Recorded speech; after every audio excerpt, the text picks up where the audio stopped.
محمد صلى الله عليه وسلم صلى الله على سيدنا محمد صلى الله عليه وسلم.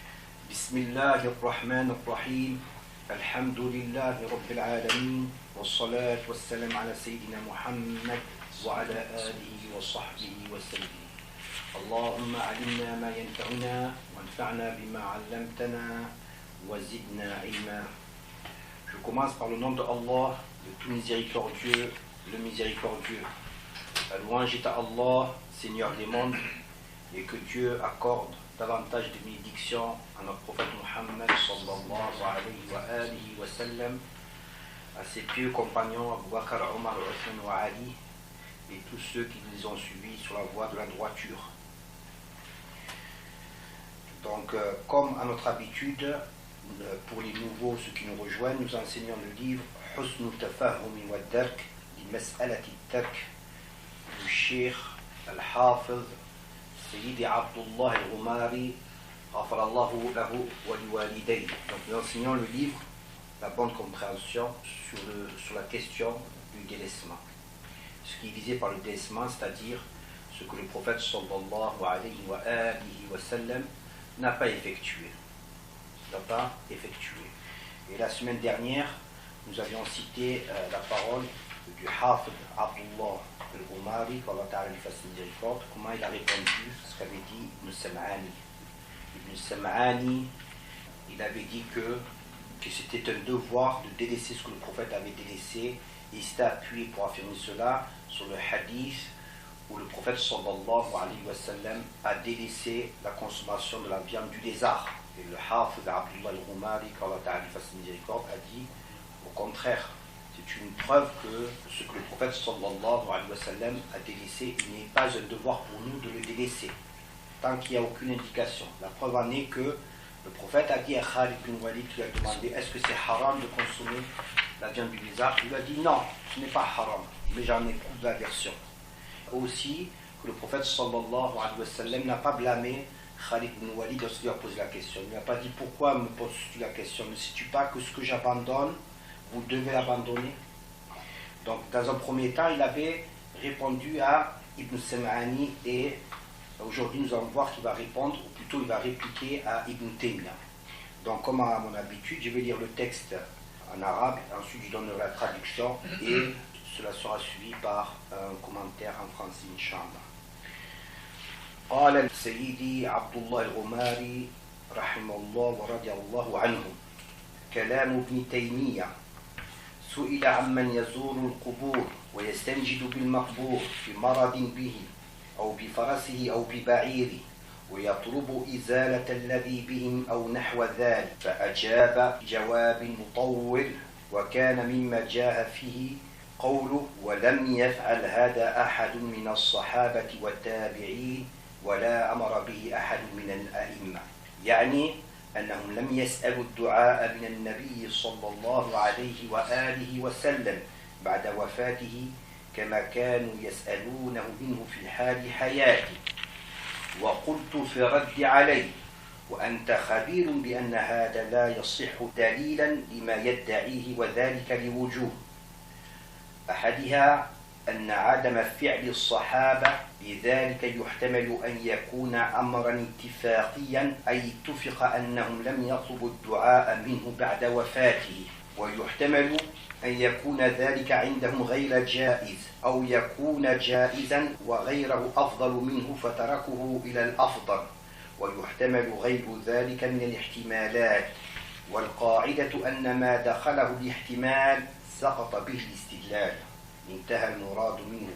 قلت ويؤيد أنهم لم يتركوه لعدم جوازه أن بلال بن الحارث المزني الصحابية ذهب عام الرماد إلى قبر النبوي وقال يا رسول الله استسق لأمتك، فأتاه في المنام وقال له اذهب إلى عمر وأخبره أنكم مسقون وقل له عليك الكيس الكيس.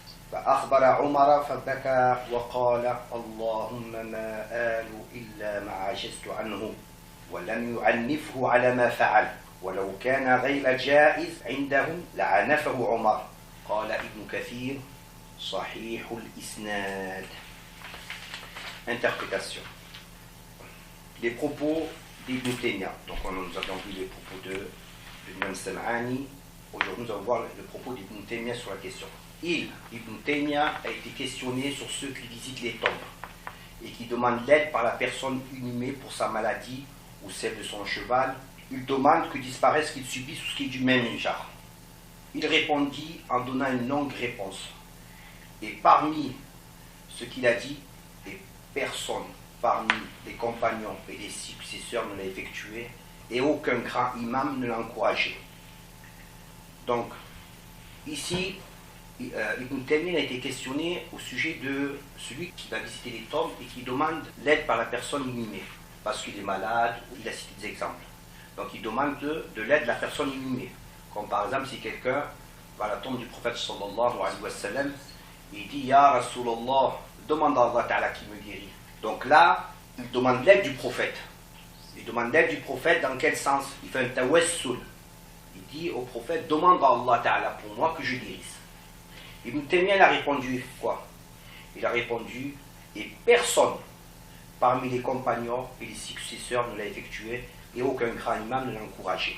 Donc cette parole d'Ibn Taymiyyah, elle se trouve dans le recueil des Fatawa qui s'appelle Majmou' al-Fatawa, au volume 27, à la page 46. Et plus précisément, il a répondu par cette réponse. Il a dit, lorsqu'on l'a questionné, est-il autorisé de demander à la personne de visiter les tombes et de demander par celui qui est inhumé, par celui qui est enterré de l'aide? Il a répondu وَلَمْ يَفْعَلْ هَذَا أَحَدٌ مِنَ الصَّحَابَةِ وَالتَّابِعِينَ وَلَا أَمَرَ بِهِ أَحَدٌ مِنَ الْأَئِمَّةِ وَلَا وَرَدَ فِي حَدِيثٍ بَلْ الَّذِي ثَبَتَ في الصحيح أنهم لما أجدبوا زمن عمر رضي الله عنه استسقى بالعباس وقال اللهم إنا كنا إذا أجدبنا نتوسل إليك بنبينا فتسقينا وإنا نتوسل إليك بعم نبينا فاسقنا فيسقون ولم يجيءوا إلى قبر النبي صلى الله عليه وآله وسلم قائل يا رسول الله ادعو الله لنا واستسقي لنا ونحن نشكو إليك مما أصابنا ونحو ذلك لم يفعل ذلك أحد من الصحابة قط بل هو بدعة ما أنزل الله بها من سلطان بل كانوا إذا جاءوا عند قبر النبي صلى الله عليه وآله وسلم يسلمون عليه فإذا أرادوا الدعاء لم يدعوا الله مستقبل القبر الشريف بل ينحرفون يستقبلون القبلة ويدعون الله وحده لا شريك له إلى آخره. Donc cette parole d'Ibn Taymiyyah, on le trouve dans le recueil Majmou' al-Fatawa, le volume 27, page 46. Lorsqu'il était questionné sur la visite des tombes, il a dit et personne parmi les compagnons et les successeurs ne l'a effectué. Aucun grand imam ne l'a encouragé.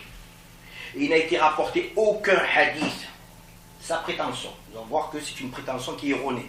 Sa parole est erronée. Il a dit, il n'a été rapporté aucun hadith, mais ce qui a été certifié dans le Sahih, c'est que lorsque ils ont eu la sécheresse à l'époque de Omar, ils ont demandé la pluie par l'Abbas. Et que Omar il a dit, oh Allah, nous te demandions et nous faisons le tawassul par ton prophète Mohammed sallallahu alayhi wa sallam et tu nous descendais la pluie. Et maintenant nous faisons le tawassul par l'oncle du prophète sallallahu alayhi wa sallam, accorde-nous la pluie. Et la pluie est accordée. Et aucun, Ibn Taymiyyah continue, dit, et aucun n'est venu à la tombe du prophète sallallahu alayhi wa sallam demander, oh Rasulallah, invoque pour moi, demande la pluie, nous subissons ce que nous subissons. Il a dit, aucun compagnon n'a fait cela. Il a dit, aucun compagnon n'a jamais commis cela, mais c'est une bid'a. Il veut dire par là, c'est une mauvaise bid'a, que Allah Ta'ala n'a pas révélé. Mais les compagnons, ils venaient à la tombe du prophète sallallahu alayhi wa sallam, ils passaient le salam, et lorsqu'ils voulaient faire une invocation, ils se détournaient de la tombe du prophète sallallahu alayhi wa sallam et se dirigeaient vers la qibla et ils imploraient Allah. Voilà ce qu'a dit Ibn Taymiyyah. Déjà, dans la parole qu'il a dit Ibn Taymiyyah, dans cette parole, il y a deux sortes. C'est que il rapporte lui-même le tawassul par la Abbas. Donc ceux qui disent que le tawassul c'est du shirk, on en dit c'est faux. Vous ne pouvez pas dire dans l'absolu, le tawassul c'est du shirk. La preuve en est que Omar, il a fait le tawassul par Al-Abbas. Et lui-même il a dit, à l'époque nous faisons le tawassul par le prophète. Donc le tawassul par le prophète est autorisé. En faisant cela, notre maître Omar, radiallahu anhu, il nous enseigne que le tawassul par un autre que le prophète est valable. Donc ici, et en plus il nous l'enseigne devant tous les compagnons. Il y a Ijma' Sukouti là. Aucun compagnon a dit, ya Omar, comment tu fais tawassul par l'Abbas? C'est du shirk. Du shirk, ça veut dire de l'association à Allah. Associer une divinité à Allah. Ça veut dire ça le shirk. Donc, aucun compagnon n'a dit à Omar, radiallahu anhu, ya Omar, c'est du shirk. Ils étaient tous présents. Donc, cela prouve que le tawassul par un autre que le prophète, c'est autorisé. Cela prouve que le tawassul par le prophète, c'est autorisé. Et ceux qui disent que le tawassul, dans l'absolu, c'est une adoration d'un autre que Allah, ou c'est haram, ils sont eux-mêmes dans l'égarement. Ça prouve ces deux choses déjà. Le tawassul par le prophète sallallahu alayhi wa sallam, c'est autorisé. Et que le tawassul par un autre que le prophète, par Al-Abbas, c'est autorisé. Il nous enseigne cela. Mais Ibn Taymiyyah, il a innové. Il a innové dans le sens qu'il dit que le tawassul par le prophète sallallahu alayhi wa sallam, c'est autorisé, mais de son vivant, et il faut qu'il soit présent. Il a posé deux conditions. Il a dit le tawassul, il est autorisé à condition que le prophète soit vivant et qu'il soit présent.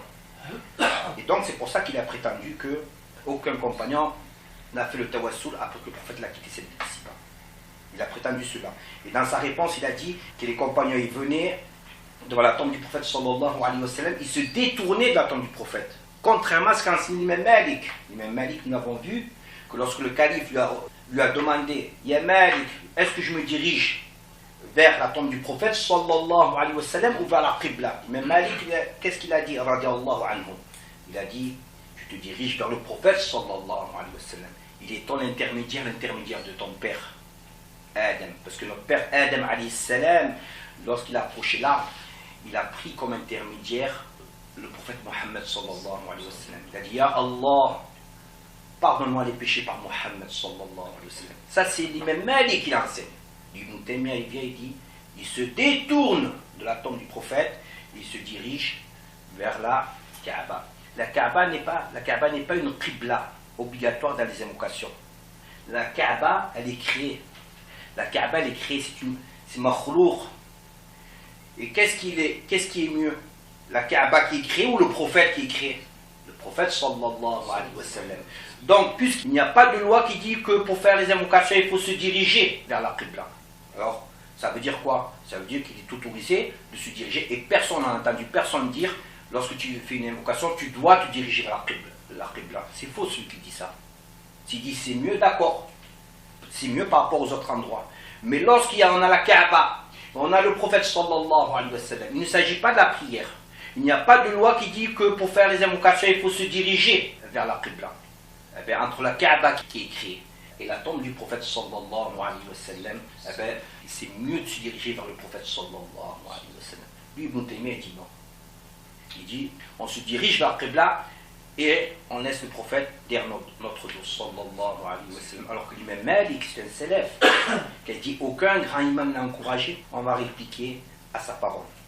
Donc, premièrement, sa parole, et personne parmi les compagnons et les successeurs ne l'a effectuée, et aucun grand imam, donc il a répondu ceci, Ibn Taymiyyah, c'est une parole qui est erronée et rejetée par les hadiths, mais aussi par l'enseignement des grands imams. Donc sa prétention, dans ce qu'il affirme qu'aucun compagnon et successeur ne l'a effectuée, c'est une parole qui est fausse, qui est rejetée par les hadiths, de nombreux hadiths, mais aussi par l'enseignement des grands imams. Concernant les hadiths, nous allons nous contenter d'en citer deux. Le premier est le hadith de l'aveugle. Et le deuxième, cité par l'auteur, c'est Abdullah al-Rumari, le hadith du compagnon Bilal ibn al-Haris al-Muzani, venu demander la pluie auprès de la tombe du messager de Allah. Sallallahu alayhi wa sallam. Donc le premier hadith, qui est une réplique à ce qu'a prétendu Ibn Taymiyyah, c'est le hadith de Uthman ibn Hunayf, rapporté par le Bayhaqi dans Dala'il al-Nubuwah avec une chaîne sahih. et ce récit est même très rigoureux, et ont été d'accord pour le déclarer sahih, le Hafid al-Munziri, al-Targhib, al-Hafid al-Haytami, Majma' al-Zawaid, al-Tabarani, al-Mu'jam al-Saghir, et d'autres grands huffaz. Ils ont déclaré sahih ce hadith, le hadith de Uthman ibn Hunayf, contrairement à ce qu'a affirmé al-Albani, qu'il a considéré da'if, fragile. Sauf qu'il ne faut pas oublier que al-Albani n'est qu'un autodidacte et qui n'est pas un savant. Et encore moins un savant du hadith qui a la capacité de déterminer si le degré d'un hadith il est sahih, da'if ou hassan. C'est pourquoi il convient de délaisser sa considération et de s'en tenir aux véritables savants de cette science. Quel est ce hadith? Le hadith est un long hadith. C'est un long hadith, comme je vous l'ai dit, que beaucoup de huffaz l'ont déclaré sahih. Et celui qui veut plus de détails à ce sujet, qu'il y ait le livre de Sayyid Abdullah al-Ghumari, rahimahullah, qui s'appelle Ilgham al-Mubtadi' al-Ghabi bi Jawaz al-Tawassul bin Nabi sallallahu alayhi wa sallam. Qui lit ce livre, il a détaillé, il a sorti des chaînes de transmission de ce hadith et il a démontré que la parole de Albani à ce sujet, c'est une parole sans connaissance et qui émane d'une personne qui ne maîtrise pas la science du hadith. Donc ce hadith, c'est un hadith qui est très long. Mais c'est quoi ce hadith? Je vais vous le résumer. C'est qu'un homme à l'époque de Uthman ibn Affan, radiallahu anhu, c'est-à-dire bien après la mort du prophète sallallahu alayhi wa sallam. Donc un homme, il courait après Uthman ibn Affan pour une affaire. Et Uthman ibn Affan, radiallahu anhu, il était occupé, il ne se souciait pas de son affaire. Alors qu'est-ce qu'il a fait cet homme? Il a rencontré Uthman ibn Hunayf, qui est un compagnon. Uthman ibn Hunayf, c'est un compagnon. Comment on le sait? Parce que dans le hadith, il va dire « J'étais présent lorsqu'un aveugle est venu ». Le prophète sallallahu alayhi wa sallam. Donc Uthman ibn Hunayf, c'est un compagnon. Cet homme qui voulait rencontrer le calife, Uthman ibn Affan, et qui n'a pas pu le rencontrer, il a rencontré dans la route Uthman ibn Hunayf, qui est un compagnon. Il s'est plaint auprès de lui. Il a dit « J'ai essayé de rencontrer Uthman ibn Affan, mais je n'ai pas pu ». Qu'est-ce qu'il lui a dit, ce compagnon Uthman ibn Hunayf? Va au lieu d'ablution, fais tes ablutions, ensuite va à la mosquée et prie 2 rak'a, étudie. Il a enseigné à dire « Oh Allah, je te demande, je m'adresse à toi par ton prophète Muhammad sallallahu alayhi wa sallam, le prophète de la miséricorde. Ya Muhammad, oh Muhammad, je m'adresse par toi à mon Seigneur pour que ma demande me soit accordée. » Il a dit « Tu fais ceci ». Ensuite il a dit « Ensuite tu viens, je viendrai avec toi ». Alors l'homme, qu'est-ce qu'il a fait? L'homme, il a fait comme il a dit Uthman ibn Hunayf, le compagnon. Et ensuite, il est sorti de la mosquée, il est passé devant la porte du calife, et là le portier, il lui dit « Entre ». Uthman, il veut te voir, Uthman le calife, Uthman ibn Affan, il veut te voir, entre. Alors il est rentré, Uthman ibn Affan, il a fait asseoir sur une sorte de tapis, un coussin, il a fait asseoir, il lui a dit « C'est quoi ton besoin? C'est quoi ce que tu veux, ton besoin ?»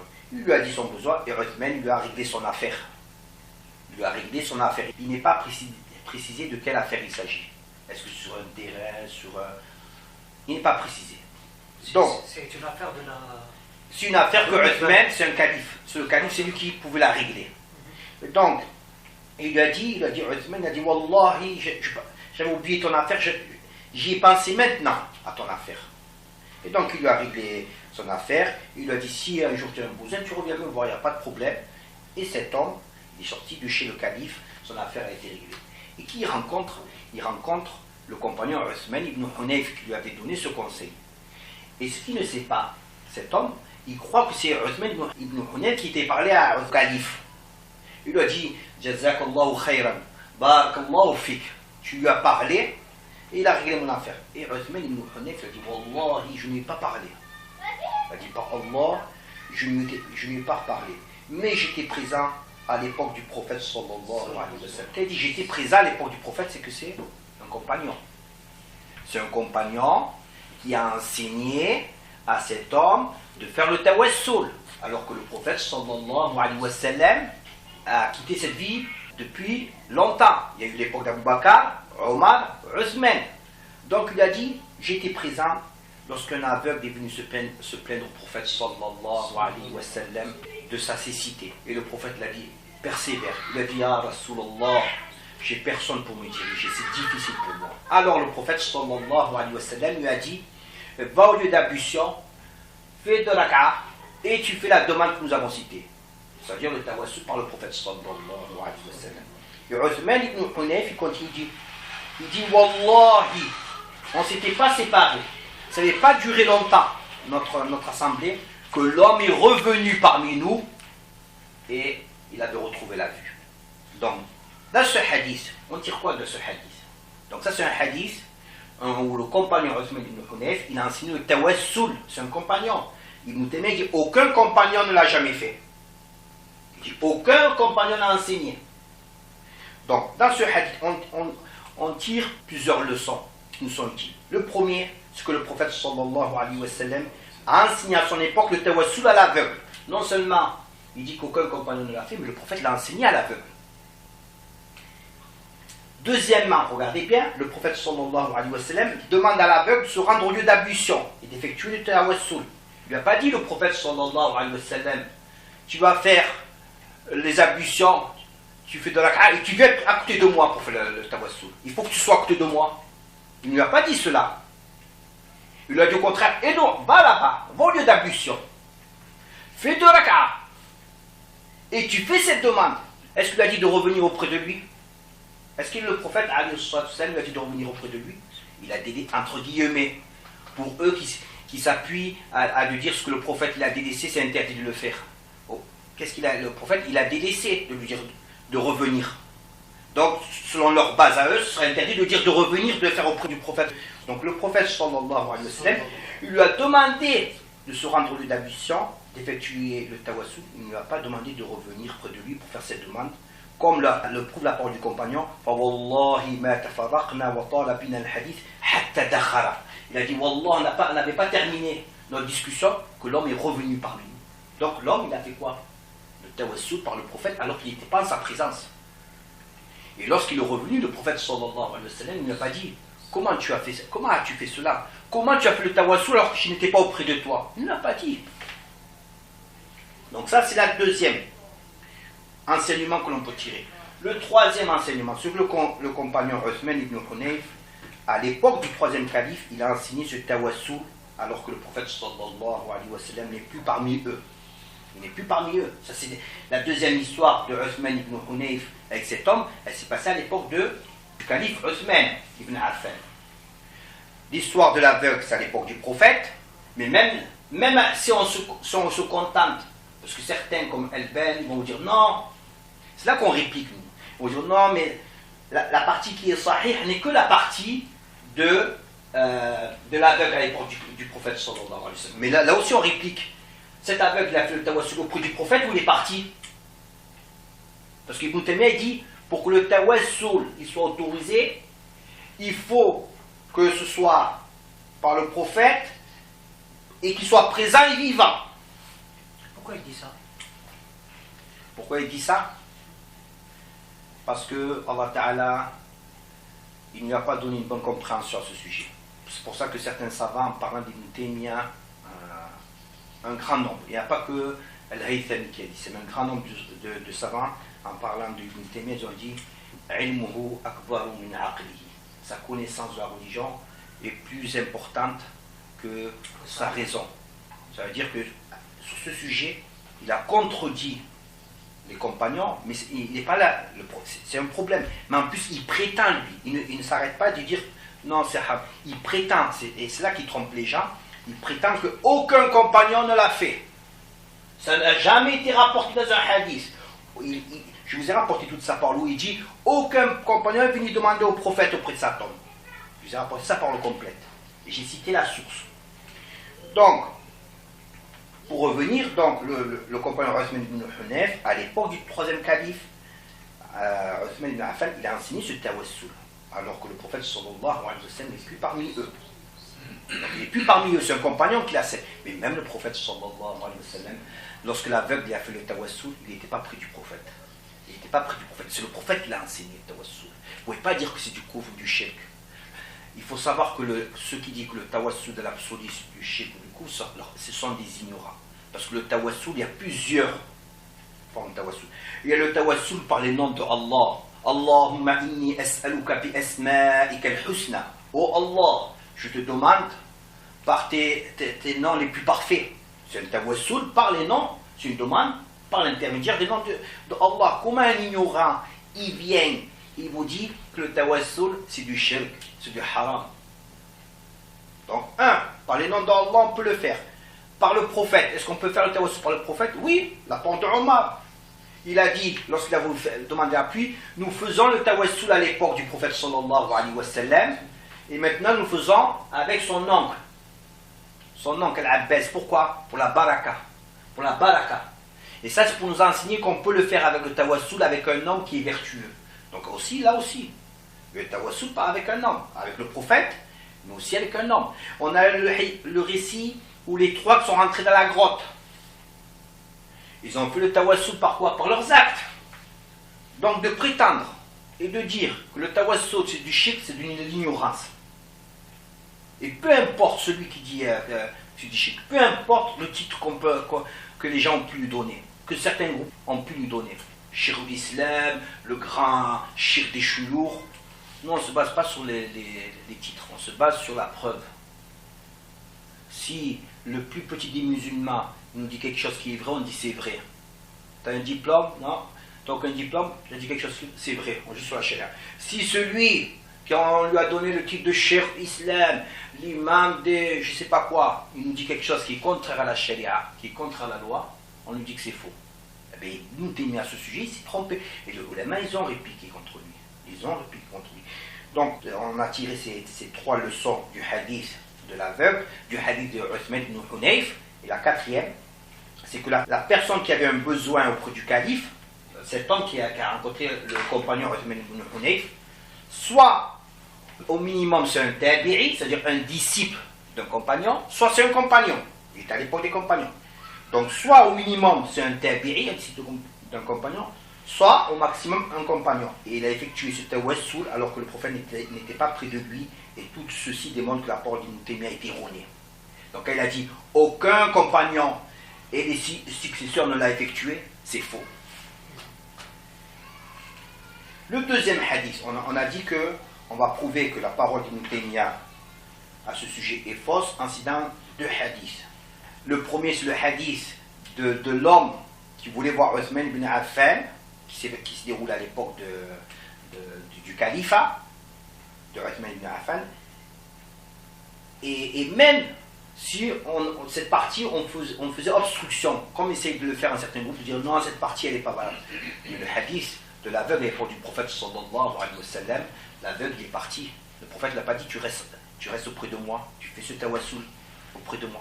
Il a dit pars, il a fait les ablutions. Il a fait les ablutions. Et lorsqu'il est rentré, le prophète sallallahu alayhi wa sallam lui a pas dit comment tu as fait ça, pourquoi tu n'étais pas auprès de moi pour faire le tawassul, c'est haram. Il lui a pas dit ça le prophète. Allez, aucun compagnon n'en dit cela. Et on trouve ça dans aucune version. Et nous savons que le prophète, lorsqu'il voit du haram, il interdit. Surtout ça. Voilà, surtout. Donc, si c'était haram, même si on prenait ce que dit ce groupe, non, la deuxième version, elle est juste. Le hadith, il a en entier, dans sa totalité, beaucoup de huffaz et non déclaré sahih. Et la parole d'Al-Albani, elle ne pèse pas devant sa parole. Ce n'est pas un savant du hadith. Donc ça, c'était le premier hadith que nous avons cité. Le deuxième hadith, l'auteur, c'est Abdullah al-Ghumari, qu'Allah Ta'ala lui fasse miséricorde, il a cité, nous l'avons cité. Le deuxième hadith, c'est le hadith que rapporte Malik al-Dar, qui lui aussi a été critiqué par Al-Albani. Il a considéré da'if. Al-Albani, là aussi, il a critiqué ce hadith. Il a déclaré, pour le critiquer, que Malik al-Dar était inconnu. Il a dit c'est quelqu'un qui est inconnu. Sauf que Al-Albani n'est pas un savant du hadith. Et que s'il était inconnu pour lui, qui ne maîtrise pas cette science, il est connu par les savants spécialistes du hadith, dont la connaissance dans ce domaine fait unanimité, parmi lesquels Ibn Hajar al-Asqalani, qui a dit dans Fath al-Bari, volume 2, page 495, qui confirme que la chaîne de transmission de Ibn Shayba, qui contient Malik al-Dar, est sahih. Donc, et sans aucun doute, la parole d'un spécialiste des hadiths prévaut sur la parole d'un autodidacte qui, sa méconnaissance de cette science, s'est maintes et maintes fois trompé. Donc, Al-Albani qui nous dit, oui, le hadith il est daïf parce qu'il a inconnu Malik al-Dar, mais c'est normal qu'il ne le connaît pas Malik al-Dar, parce que ce n'est pas un savant spécialiste ce hadith. Sa parole, elle n'est pas prise en compte. Pour dire d'un hadith qui est daïf, Hassan ou Sahih, ce sont les spécialistes de cette science, et non pas un autodidacte. Donc sa parole est parmi ceux qui l'ont déclaré Sahih, il y a l'imam Ibn Hajar al-Asqalani, Al-Hafiz Ibn Hajar al-Asqalani, qui a dit que la chaîne de ce hadith est sahih. Quel est le texte de ce hadith? Quel est le texte de ce hadith? Donc, Ibn Hajar, qu'est-ce qu'il a dit dans Fath al-Bari? Il a dit وروى ابن أبي شيبة بإسناد صحيح من رواية أبي الصالح السمان عن مالك الدار وكان خازن عمر قال أصاب الناس قحط في زمن عمر فجاء رجل إلى قبر النبي صلى الله عليه وآله وسلم فقال يا رسول الله استسقي لأمتك فإنهم قد هلكوا فآتى رجل في المنام فقيل له ائتي عمر وأخبره أنكم مسقون وقل له عليك الكيس فأخبر عمر فبكى وقال اللهم ما آل إلا ما عجزت عنه. Donc ce hadith se trouve dans Fath al-Bari, volume 2, page 495. Celui qui veut le consulter, le consulte. Il a dit Ibn Abi Shayba a rapporté avec une chaîne sahih de la version de Abu Salih al-Salman de Malik al-Dar, et il était le trésorier de Omar, qui a dit les gens ont subi la sécheresse à l'époque de Omar, et un homme est venu à la tombe du prophète sallallahu alayhi wa sallam. Il a dit ô messager de Allah, demande la pluie pour ta communauté parce qu'ils sont en train de périr. Alors cet homme, il a vu le prophète en rêve sallallahu alayhi wa sallam, et il lui a dit va auprès de Omar et informe-lui que vous allez recevoir la pluie, et dis-lui qu'il redouble d'efforts, Alors l'homme, qu'est-ce qu'il a fait? Il est allé voir Omar, il lui a informé de ce qu'il a vu, et Omar, qu'est-ce qu'il a dit? Oh Allah, j'ai manqué d'efforts que dans ce qui était passé dans ma capacité. Et ce hadith, comme on l'a dit, Ibn Kathir aussi dit qu'il est sahih. Ibn Hajar al-Asqalani dit qu'il est sahih. Et donc, dans ce hadith-là, on a un compagnon qui est venu faire le tawassul par le prophète sallallahu alayhi wa sallam, qui est venu auprès de la tombe. Ibn Taymiyyah dit aucun compagnon. Il est venu auprès de la tombe du prophète sallallahu alayhi wa sallam. Il a demandé l'aide du prophète. Il a dit fais-nous des doigts ya Rasulullah. Il demande son aide. Non seulement il a fait cela, mais ensuite il est allé informer Omar. Omar est connu pour être quelqu'un de ferme. Il lui a raconté le récit. Je suis allé auprès de la tombe et j'ai fait cette demande. Est-ce que notre maître Omar radiallahu anhu, il a dit haram, pourquoi tu as fait ça?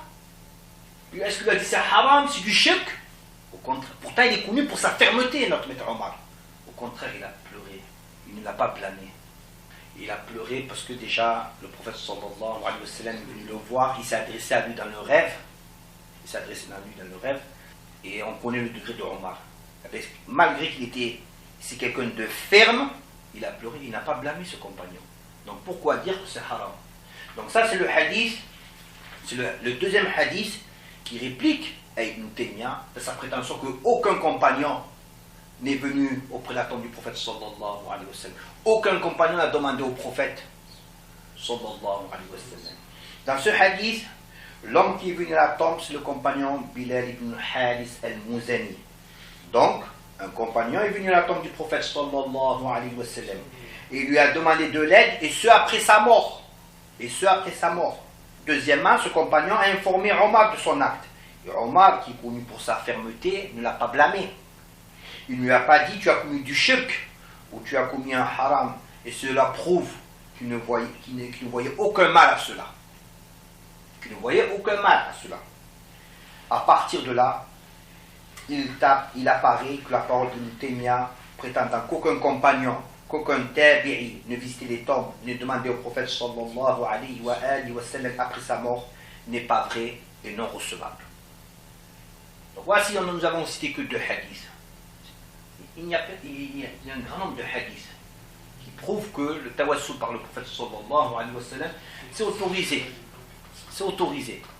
Auprès de sa tombe, dans un autre endroit que sa tombe, en sa présence, pour ce qui est le compagnon qui était à son époque, ou pas en sa présence, comme nous l'avons démontré. Deuxièmement, on revient à la parole de Ibn Taymiyyah. Ibn Taymiyyah, il a dit, si vous vous rappelez, il a dit, et aucun grand imam ne l'a encouragé. Aucun grand imam ne l'a encouragé. Là aussi, sa prétention est rejetée. Là aussi, sa prétention est rejetée. En effet, l'imam Malik, que Allah l'agrée, a enseigné au calife, comme je vous l'avais déjà expliqué, a enseigné au calife qui lui demandait s'il devait se diriger vers la tombe ou vers la qibla pour effectuer des invocations. Qu'est-ce qu'il lui a dit l'imam Malik? Dirige-toi vers la tombe et fais le tawassul par lui. Il lui a enseigné le tawassul par le prophète sallallahu alayhi wa sallam. Il a dit que notre père Adam a fait le tawassul par le prophète sallallahu alayhi wa sallam. Donc comment ça, il dit aucun imam, il dit qu'aucun grand imam ne l'a encouragé. N'est-ce pas que notre maître Malik, radiallahu anhu, contrairement à Ibn Taymiyyah, il n'a pas dit tourne le dos au prophète sallallahu alayhi wa sallam. Comment on peut prétendre suivre la sunna du prophète sallallahu alayhi wa sallam et venir interdire de se diriger en face du prophète sallallahu alayhi wa sallam? La hurma du prophète, c'est-à-dire le caractère sacré du prophète, il est de son vivant, comme après qu'il ait quitté cette vie d'ici-bas. Moi, lorsque je m'adresse à quelqu'un, j'aime le regarder en face de moi. Et c'est le meilleur endroit pour se diriger, on parle pour les invocations, c'est le prophète sallallahu alayhi wa sallam. Tellement que les ulama ont dit la terre qui a touché le prophète sallallahu alayhi wa sallam, qui est autour du prophète. Cette terre, elle est mieux que le Arsh. Elle est mieux que la Kaaba. Donc là, lorsqu'il dit Ibn Taymiyyah qu'aucun imam n'a encouragé, c'est faux.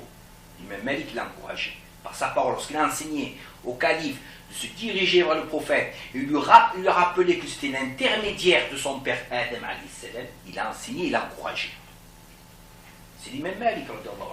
L'imam Malik, aucun savant n'a divergé sur le fait qu'il soit conforme à la sunna, au Coran. Nous aimons les savants. Par contre, Ibn Taymiyyah, je vous en avais déjà parlé, c'est un personnage controversé. Il est décédé, maintenant il est décédé, mais ses écrits restent. Il s'est marginalisé dans la croyance, mais aussi dans les actes qui ne dépendent pas de la croyance. Il a été le premier, par exemple, à interdire de faire un voyage pour visiter la tombe du prophète, sallallahu alayhi wa sallam. Le premier, c'est ahurissant. Une personne, par exemple, qui va en France et qui dit, moi je vais voyager pour visiter mes parents qui sont enterrés au Maroc, par exemple, ou en Algérie, est-ce que c'est autorisé de visiter? Tout le monde va dire, bien sûr, ce sont tes parents. Va visiter tes parents, pour visiter ses parents qui sont enterrés. Va visiter auprès de leur tombe, va les visiter. Et lui, Ibn Taymiyyah, il nous dit que celui qui fait le voyage dans l'intention de visiter la tombe du prophète, sallallahu alayhi wa sallam, c'est haram. Et sa parole n'a pas de poids, Ibn Taymiyyah, à ce sujet. Elle n'a pas de poids. Donc, premièrement, on a dit que sa parole, lorsqu'il a dit aucun grand imam ne l'a encouragé, elle est rejetée, notamment par l'enseignement de l'imam Malik. Et de même, elle est rejetée par le récit du bédouin transmis par Al-Utbi, et dans lequel il y a une demande au prophète sallallahu alayhi wa sallam, et dans lequel il y a le tawassul. On va voir qu'il y a un récit qu'on appelle le récit de Al-Utbi. Qu'est-ce qui nous intéresse dans ce récit? Ça nous intéresse dans ce récit que beaucoup de savants musulmans, comme l'imam Al-Nawawi, Ibn Kathir, Al-Qurtubi, beaucoup de savants le citent au chapitre de la visite du prophète sallallahu alayhi wa sallam. Et dans ce récit, il y a du tawassul. Donc on se demande, si c'était haram, pourquoi au chapitre qui parle de la recommandation de visiter le prophète Mohammed sallallahu alayhi wa sallam, il est cité cette histoire? Pourquoi? Et dans cette histoire qu'on appelle l'histoire de Al-Utbi, Utbi qui est un savant, il est adossé, il est auprès de la tombe du prophète sallallahu alayhi wa sallam, il est adossé à un mur, et il y a un bédouin qui vient. Il vient auprès de la tombe du prophète sallallahu alayhi wa sallam, et il dit, Assalamu alayka ya Rasulallah, sami'tu Allah yaqul, ولو أنهم إذ ظلموا أنفسهم جاءوك فاستغفروا الله واستغفر لهم الرسول لوجدوا الله توابا رحيما وقد جئتوك مستغفرا لذنبه مستشفعا بك إلى ربي ثم أنشأ يقول يا خير من دفنت بالقاع أعظمه فطاب من طيبهن القاع والأكم نفس الفداء لقبر أنت ساكن فيه العفاف وفيه الجود والكرم ثم انصرف الأعرابي قال العتبي فحملتني عيني فنمت فرأيت النبي صلى الله عليه وسلم في النوم فقال يا عتبي الحق الأعرابي فبشره أن الله قد غفر له. Qu'est-ce qu'il dit? Ce récit, on le trouve dans de nombreux écrits. Il dit qu'un bédouin est venu auprès de la tombe du prophète sallallahu alayhi wa sallam. Il lui a dit Assalamu alayka ya Rasulallah. J'ai entendu la parole de Allah Ta'ala qui dit et si lorsqu'ils avaient été injustes envers eux-mêmes, ils venaient à toi et imploraient le pardon à Allah et que le messager demandait pardon pour eux, ils auraient trouvé que Allah leur a accordé son pardon et sa miséricorde. Il a dit, et moi je suis venu pour demander pardon pour mon péché et pour te prendre comme intercesseur auprès de mon Seigneur. Et il a fait des vers sur le prophète sallallahu alayhi wa sallam. Et ensuite il est parti ce bédouin. Et Al-Utbi, qui était assis près de la tombe du prophète sallallahu alayhi wa sallam, il a dit, ensuite le sommeil m'a gagné. Mes yeux se sont fermés et j'ai vu un rêve le prophète sallallahu alayhi wa sallam qui a dit Ya Utbi, rejoins le bédouin et dis-lui qu'il est que Allah Ta'ala lui a pardonné. On va nous dire c'est un rêve. C'est pas la question si c'est un rêve ou pas. Il est rapporté ce récit dans de nombreux livres de ulama. Donc c'est une preuve qu'il approuve. Il n'est pas rapporté en blâmant, mais dans les chapitres de la recommandation de la visite du prophète sallallahu alayhi wa sallam. Donc, pourquoi eux ils le disent, on ne se base pas sur ça parce que c'est un rêve. Leur parole, c'est pas le rêve qui nous intéresse. Même s'ils n'avaient pas vu le prophète sallallahu alayhi wa sallam, même s'ils n'avaient pas vu le prophète qui serait venu, elle est rapportée par des savants dans lequel il fait un tawassul. Nous lorsqu'on fait un tawassul pour le prophète sallallahu alayhi wa sallam, qu'on voit l'exercement ou pas de notre invocation dans cette dunya, c'est pas ça qui nous... C'est qu'il y a un tawassul. Quelqu'un ne va pas dire oui mais j'ai fait le tawassul, j'ai pas été exaucé.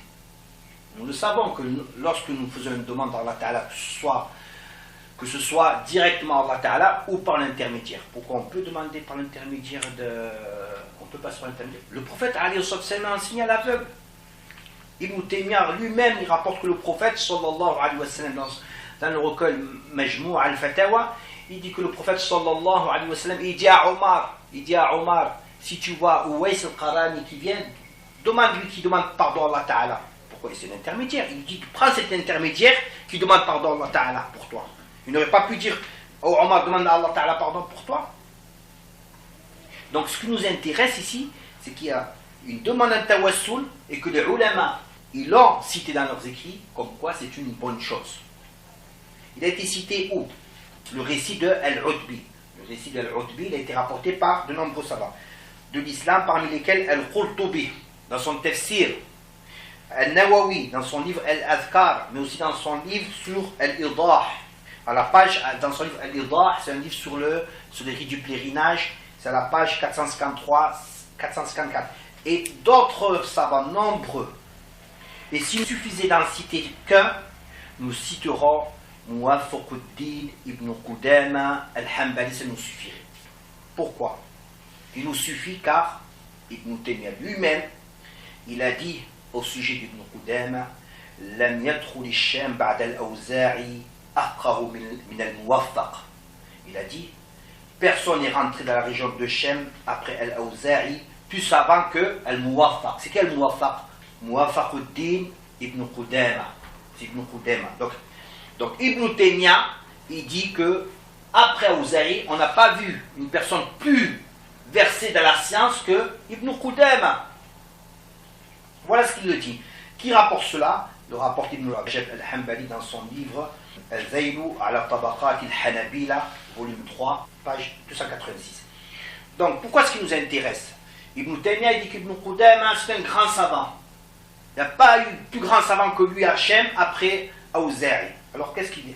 Eh bien, Muwaffaq ibn Qudama, il rapporte le récit de Al-Utbi. Il le rapporte le récit d'un Al-Utbi dans son livre Al-Mourni. Dans son livre Al-Mourni, volume 5, page 465-466, publié par Dar Alam al-Kutub en 1997, ceux qui veulent vérifier. Il a fait un chapitre, Fasun Ziyara Qabr al-Nabi sallallahu alayhi wa sallam, et il commence, وَيُسْتَحَبُّ زِيَارَةَ قَبْرِ النَّبِي sallallahu alayhi wa sallam. Il commence, il dit, chapitre sur la visite de la tombe du prophète sallallahu alayhi wa sallam, il dit, et il est recommandé de visiter la tombe du prophète. On dit la tombe, parce qu'il dit qu'il ne faut pas visiter la tombe du prophète. Donc Ibn Qudama, il a rapporté ce récit. Quel récit? Le récit de l'Utbi. Ibn Qudama, Ibn Taymiyyah, il dit à son sujet que c'est un des grands savants. Et dans ce récit, qu'est-ce qu'il y a dans ce récit? Il y a le tawassul, le bédouin, il est venu, il a fait le tawassul par le prophète sallallahu alayhi wa sallam. Ibn Qudama, il a rapporté dans le chapitre où il parle qu'il est recommandé de visiter le prophète sallallahu alayhi wa sallam. C'est une preuve qu'il reconnaissait le tawassul par le prophète sallallahu alayhi wa sallam, ainsi que tous ces savants qui ont rapporté ce récit. Donc ainsi, si nous écoutions la parole d'Ibn Taymiyyah, tous ces grands savants seraient dans l'égarement. Qu'elle a dit, aucun grand imam n'a enseigné. Donc si nous écoutions la parole d'Ibn Taymiyyah, tous ces grands savants seraient dans l'égarement et tous ces savants auraient commis du shirk, et il va sans aucun doute qu'Ibn Taymiyyah est celui qui s'est égaré de l'ensemble des musulmans. Donc, nous avons vu les preuves qui démontrent que la parole d'Ibn Taymiyyah n'est pas recevable. Elle est fausse, elle est erronée, elle n'est pas recevable. Mais on admet, imaginons que tout ça, il n'y avait pas de hadith comme il le prétend. On va admettre cela. On va le suivre. Il a dit aucun hadith. Donc on va le suivre dans cela. Donc, si toutes ces preuves n'existaient pas, la prétention d'Ibn Taymiyyah, celle de l'interdiction de demander l'aide de la personne inhumée, et ce, en se basant sur le fait qu'aucun compagnon ni aucun de leurs disciples ne l'aurait fait, cela ne pourrait être retenu. Ça ne pourrait pas être retenu, cette prétention. Pourquoi? Parce que d'une part, la non-réalisation par les compagnons n'est pas une preuve en soi d'une interdiction ou d'un déconseillé, et il en est ainsi car le motif de l'abandon peut reposer sur des choses licites, sur des choses déconseillées ou sur des choses interdites. Donc si on admettait que, comme il a prétendu, qu'aucun compagnon n'est venu voir le prophète sallallahu alayhi wa sallam, aucun compagnon n'a enseigné le tawassul, si on admettait cela, bien que ce ne soit pas vrai, nous l'avons démontré, ce n'est pas une preuve que le fait que les compagnons ne l'auraient pas fait n'est pas une preuve. Pourquoi? Et ça se peut que les compagnons ont abandonné des choses qui étaient licites. Et parmi ces choses-là, je vous en ai déjà parlé, les points diacritiques sur le Coran. Lorsque la révélation est descendue, les compagnons ils écrivent le Coran sans mettre le point qui distingue les lettres. Le point, s'il est situé au-dessus de la lettre ou en dessous, ça change la lettre. Le nombre de points, est-ce qu'il y en a 1, 2 ou 3, ça change la lettre. Il n'existait pas ces points. Et est-ce que on va dire, puisque les compagnons n'ont pas fait, c'est haram? Non. Donc ce n'est pas une preuve. Si on admettait que les hadiths n'existaient pas comme il prête à Ibn Taymiyyah, ce n'est pas une preuve. Donc d'une part, la non-réalisation par les compagnons n'est pas une preuve, et d'autre part, si on admettait que cette prétention que les compagnons étaient laissés demander au prophète, c'est un argument pour empêcher, cela ne pourrait être pris en compte car cela viendrait contredire un argument plus fort. Si on admettait qu'aucun compagnon ne l'ait fait, comme le prêta Ibn Taymiyyah, on ne pourrait pas accepter cela. D'une part, on a vu que la non-réalisation par les compagnons n'implique pas une interdiction, et d'autre part, parce qu'ils avaient contredit un argument qui est bien plus fort, celle qui est citée dans la parole 64, la sourate 4, وَلَوْ أَنَّهُمْ إِذْ ظَلَمُوا أَنفُسَهُمْ جَاءُوكَ فَاسْتَغْفَرُوا اللَّهَ وَاسْتَغْفَرَ لَهُمُ الرَّسُولُ لَوَجَدُوا اللَّهَ تَوَّابًا رَحِيمًا. Interprétation. Et si lorsqu'ils avaient été injustes envers eux-mêmes, ils venaient à toi et imploraient le pardon à Allah, et que le messager demandait pardon pour eux, ils auraient trouvé que Allah leur accordait son pardon et sa miséricorde. Donc le Coran nous invite à aller auprès du messager de Allah sallallahu alayhi wa sallam. Il n'est pas dit dans le Coran du vivant du prophète sallallahu alayhi wa sallam, tout en sachant que les prophètes sont vivants dans leur tombe. ils sont vivants dans leur tombe. Donc tout en sachant qu'il a été rapporté avec une chaîne sahih, que le prophète est vivant dans sa tombe, comme tous les prophètes, et qu'en plus, si les actes de sa communauté qui lui sont présentés étaient mauvais, il demandait pardon pour eux. Donc quand bien même, on a démontré qu'aucun compagnon ne l'ait fait, l'ayat du Coran nous dit, si lorsqu'ils avaient été injustes envers eux-mêmes, ils venaient à toi et imploraient le pardon à Allah, et que le messager demandait pardon pour eux, ils auraient trouvé que Allah lui a accordé son pardon et sa miséricorde. C'est ce que le bédouin a cité lorsqu'il est venu voir le prophète sallallahu alayhi wa sallam. Et c'est ce que les savants ont approuvé. Ensuite, Sidi Abdullah al-Ghumari, qu'Allah ta'ala fasse sa miséricorde, il a dit, il veut dire qu'ils n'ont pas demandé des invocations au prophète sallallahu alayhi wa sallam après qu'il a quitté cette vie, comme il demandait durant sa vie. Je dis pour lui répliquer, Sidi Abdullah al-Ghumari, qu'Allah ta'ala fasse sa miséricorde, il dit, je dis pour lui répliquer, et toi, tu sais parfaitement que cela ne peut être pris comme argument dans ce qu'il prétend, et cela pour plusieurs raisons. Il dit, je dis pour lui répliquer, et toi, musulman, tu sais que parfaitement que cela ne peut pas être pris comme argument ce qu'il a dit, qu'aucun compagnon ne l'a fait, aucun successeur ne l'a effectué. Donc si on admettait cela, là il part dans le sens que si on admettait cela, ça ne peut pas être pris comme argument. Pourquoi il a dit? La première est qu'il est possible de penser que le non-accomplissement par les compagnons de ceux-ci soit par simple coïncidence.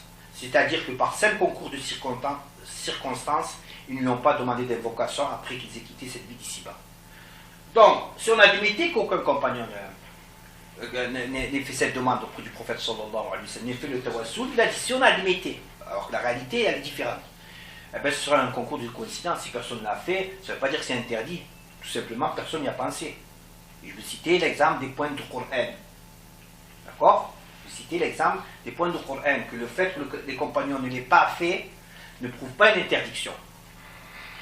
Il a dit, la seconde, il est possible de penser que ce soit considéré par eux comme non autorisé. C'est-à-dire, si on n'a pas toutes ces preuves, si on n'a pas ces preuves de hadith, si on abandonne un règle qui dit le délaissement dépourvu de toute indication n'implique ni une interdiction ni un déconseil. Si on abandonne, on la met de côté. On la met de côté cette règle.